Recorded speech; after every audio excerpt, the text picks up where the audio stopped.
Hi friends, వాళ్ళు మంచిగా గేట్లు మొత్తం తడిచిపోయింది చూసారా. ఈరోజు చాలా మంచి పడుతుంది. ఇదిగోండి,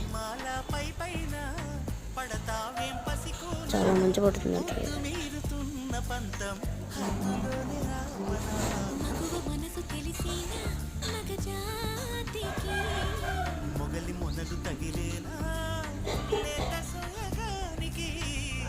అంటే ఇక్కడ పని చేస్తున్నారు. అదిగోండి,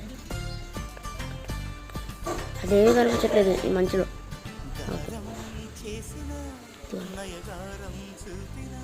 మంచి కూడా నిన్నైతే బాగా ఎండ వచ్చింది, వాళ్ళ అయితే చాలా మంచు పడింది. నేను చాలా బాగా ఎండ వచ్చింది, వాళ్ళు ఎందుకో మరి. మా వాళ్ళు ఇక్కడ రెడీ అయ్యి వచ్చారు. ఇది మా రోడ్డు, లోపల గలియాగా ఆటో వస్తుంది.